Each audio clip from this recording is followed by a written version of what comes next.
Welcome to another edition of Inside EKU Sports. It is homecoming week on campus here at Eastern Kentucky, and we'll talk about the Colonels against Tennessee Martin in a bit, but we begin with Mark Elder on the Jacksonville State game. You had really nice kickoff returns, four of them over 40 yards. Just couldn't quite cash in on those, basically, but you know, that's a really nice positive. Yeah, we've been fairly good on kickoff return. I think we're pretty highly ranked, you know, and we had a couple that were the design way they're supposed to, and then they did some things to try to kick across the field to make us make our adjustments that we have to, and we've gotten better and better every week at those adjustments. So even when they kicked across the field, we were able to get a couple really good returns and some really good starting field position for our offense, which unfortunately we just weren't able to capitalize and use that to turn that into points. Obviously, that's something that we need to do. If we get a great spring on a return, 40, 50 yards, we need to be able to cash that in for at least 3 points. Well, the final score of that ball game down in Jacksonville, Gamecocks, number 3 in the country, 41, Eastern Kentucky 25. And again, turnovers were the biggest problem. You had one returned for an interception return, the other one intercepted at the goal line when the Colonels were down 7-0 and really driving to tie the ball game up. Yeah, we, again, against a really good team like that, when you lose the turnover battle 4-0, that's such a significant difference. Sometimes, you know, if you're down 1, you can overcome that by just playing better than an opponent, but you're down 4, you're going to have to be dominant to even be in the game as far as that stuff is concerned. So, obviously, the first one, we drove down the field. We're in field goal range easily, and you know, went for a shot, throwing the ball to Marcouche in the end zone and just left it a little bit inside. Their corner is a really good player, jumped up and high-pointed it and made a great play. That was unfortunate. Then obviously the one right before half, as far as the one that got returned for a touchdown, just left the ball a little bit inside. The route was a little off and left the ball a little bit inside, and he stepped up and batted it, and it just took a really fortunate bounce for them where it batted up in the air and ended up on his shoulder, and he grabbed it and off to the races at that point. But we've got to just clean that up. That's been an issue for us the last 3 weeks. We've definitely gotten outplayed in the turnover margin, and it's been critical. Off to the homecoming matchup now for Tennessee Martin in Eastern Kentucky. Tennessee Martin had wins back-to-back over ranked teams. Chattanooga, number 15 in the country. TSU at the time, number 20 in the country. They were rolling, and then they've hit the skids offensively. They lose 7-0 to Austin Peay, upset by Murray State on their homecoming, 13-10. And I know you've looked at it, and you really can't point your finger to one thing of why they haven't scored very well on offense of late, but they're dangerous with a good running back over 100 yards and a seasoned quarterback. Absolutely. I think that they're a really good offense. They've just kind of hit different roadblocks in these last couple games. So their running back's leading the conference in rushing. Their quarterback, returning starter from a year ago, he's a winner. He's a really good player, efficient with throwing the football. They got tall, long receivers that can play. A couple guys that are returning from a year ago that were very effective a year ago as well as this year. And a big physical, I mean, they're humongous up front, big physical offensive line. They've just, you know, the last couple weeks, it just hasn't clicked for them. I mean, the first 4 weeks of the season, they were rolling. I mean, they rushed for 220-plus yards against Ole Miss. I mean, very, very effective offensively. And then it's just been a thing here and a thing there. It's not been a repeated, hey, this is the issue. It's been, you know, one lineman missing a block and the back isn't able to get through. It's been receivers wide open and maybe there's a pass rush or the quarterback just missed him or it's a great pass and the receiver dropped it or a penalty. They've had a couple penalties where they've had big plays and a penalty's brought it back. So it's just been kind of a bad luck deal for them as far as the last 2 weeks. I think they're a really good offense. I think they're very talented, and I think that they are certainly dangerous. On defense, if you take away the Mississippi game, they have only allowed 8.5 points a ball game for the rest of their opponents. EKU only scored 3 against them last year down there, so their defense is stout, and it will be a challenge for your offense. Absolutely. Statistically, they are the #1 defense in the conference. So they're #1 in scoring defense #1, in total defense, third down, red zone, all of the major categories defensively, they are first in the conference. So I think that they're very good. You look at them up front, they're a little different than they were a year ago. Not schematically, but personnel-wise. So they're a 3-down front. They're either in a bear front. They sometimes kick down to an under, or they're in that 3-3 stack. And their nose guard's enormous. Their defensive ends a year ago were huge. They're not as big as what they were. They're in the 260, 270 range now at those positions, but they've got linebackers that have a great nose for the football. I think their secondary super talented, a lot of experience back in the secondary. So it's not a shock that they're doing as well as they are. They're very experienced and I think very talented. Okay, Mark, good luck against Tennessee Martin on the homecoming. Thank you very much, Tots. All right, that homecoming will kick off at 3 o'clock. You can get your tickets right now at EKUsports.com. And speaking of EKUsports.com, that's one of the many ways you can follow our call of the game. Also on your phone on the TuneIn app, and we'll have the video coverage at the OBC Digital Network. And of course, our radio call is always at 100.7. Coming up, we are going to meet a member of the new class of the EKU Athletics Hall of Fame, and she is a trendsetter in women's sports. We'll hear from her when Inside EKU Sports continues.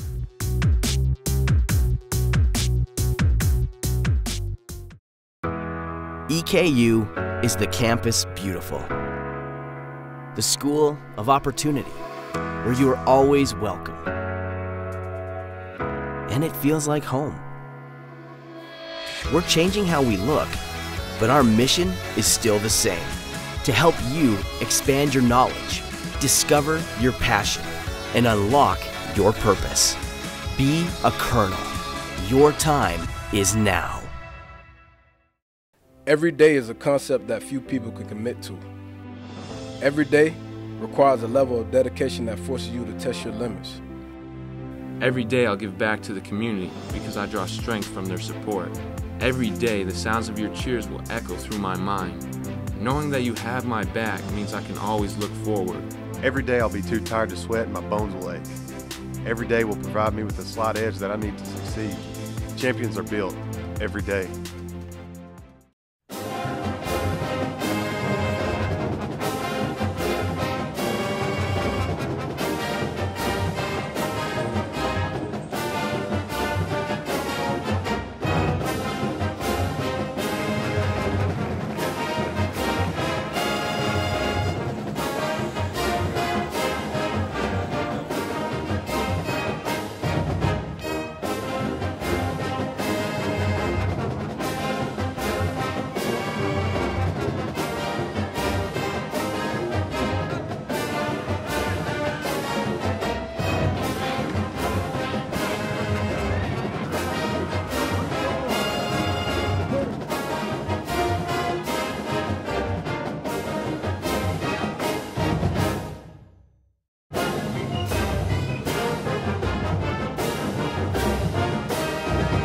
Evy Abell McKemie joins the EKU Athletics Hall of Fame, and when you came to EKU, Title IX was just beginning. So do you consider yourself, among many others, kind of a pioneer as this evolution occurred? Yes.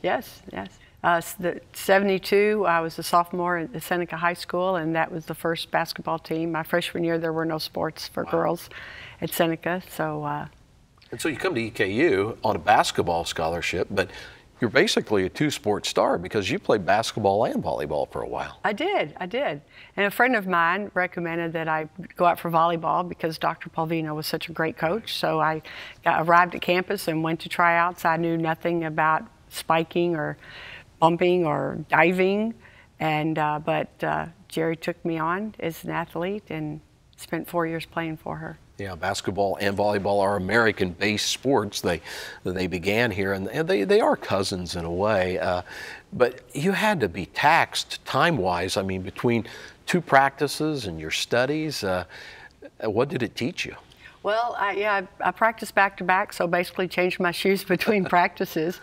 Time management, overcoming adversities, working hard, pursuing passions and dreams and goals, and playing. Sports are having fun, playing games, so that was great. And I pursued my my education, getting an accounting degree, and went on to work for public accounting firms for several years. And you've never stopped. All your children have been successful, and then you have coached thousands of kids in all types of sports, youth sports advocate.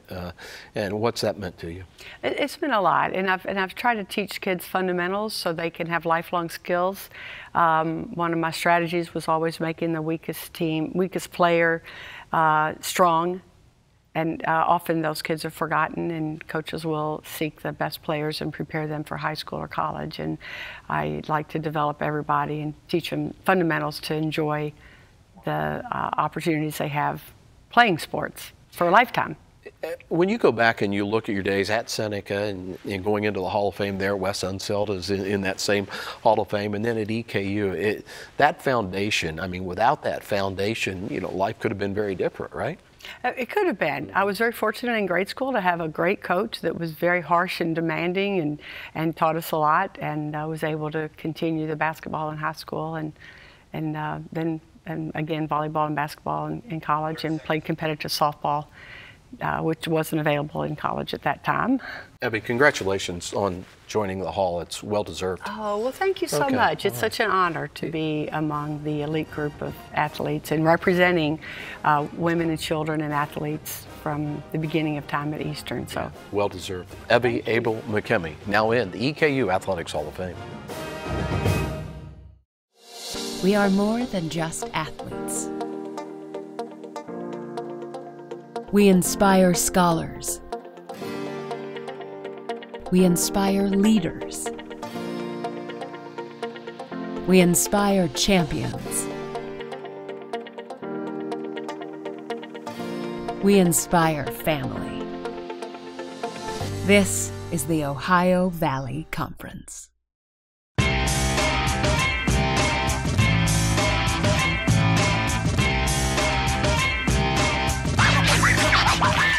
One hit high and deep. Back of the end zone. Brown got it. Four drives inside. Put it up. This one swung and missed it. Now Smith again. Block point Tech. Nice turnaround by Johnson. Near post. Kicked in. Any place, anytime. Find it here. The OVC Digital Network.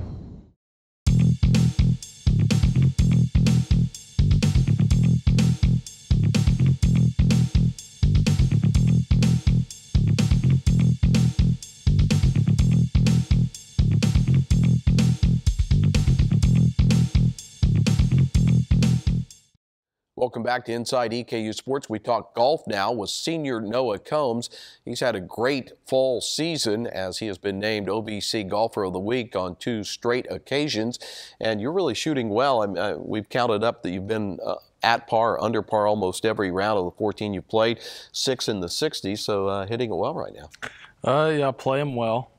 Just got to keep it going, focus on things you're doing well and improve the things you're struggling with, and get the team going a little bit. We're looking forward to our last tournament of the fall. We need to get it going.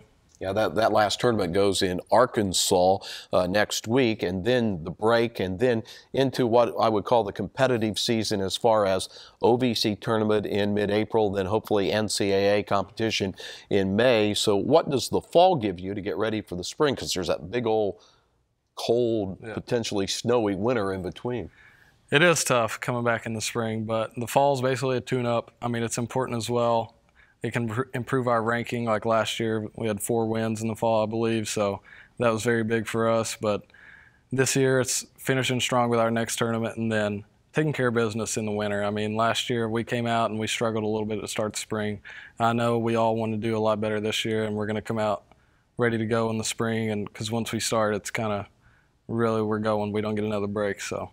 We're excited. All right, talking with Noah Combs. He is a senior from Pikeville, so a Kentuckian playing for Eastern Kentucky. What's it meant to be able to play for the Colonels? Being from Eastern Kentucky, it's really an honor and a blessing to represent Eastern Kentucky University, and the opportunity Coach Stevens has given us to play collegiate golf. We're all very thankful, and we just want to take advantage of it. You're a finance major at EKU. I know you would love to continue a career as a professional golfer when you turn pro from the amateur status here on the college level. Beyond that, what else are you looking at in your future? Right now, all I can see is the golf aspect. That's my goal. That's what I want to do, and I'm going to focus on that plan first, and then anything else, I guess we'll just see what happens. Well, good luck in putting the finance degree to good use. I hope you have to add up the numbers. When did you get interested in golf? Did it come early to you? Was it a golf family, or did something happen that kind of turned you towards this game? Really, from a young age, it was all sports. I mean, I was always outside. That's just how our family was. My sisters were the same way. I have 2 older sisters. My dad got me started at a young age. Just going out with him, having fun at the course, just spending time with him. And then I really got serious about it maybe my freshman year of high school. That's when I really got interested in it and dropped all the other sports. So the goal would be in the spring, win the OVC, do well individually, and see where the chips lay from there, right? Absolutely. It's last year, want to go out with a bang. We definitely want to win. I know we have 2 other seniors along with myself on this team, and we want to get that victory. All right, Noah, good luck in the last tournament of the fall. We'll probably talk to you or Coach Stevens in the spring as well. Yes, sir. Thank you. All right, that's Noah Combs, golfer, 2-time OVC Golfer of the Week so far this fall on the links. And that does it for another edition of Inside EKU Sports. You can keep up with Colonel activities wherever you are. Like and follow our channels on Facebook, Twitter, and Instagram. We'll see you back here again next week.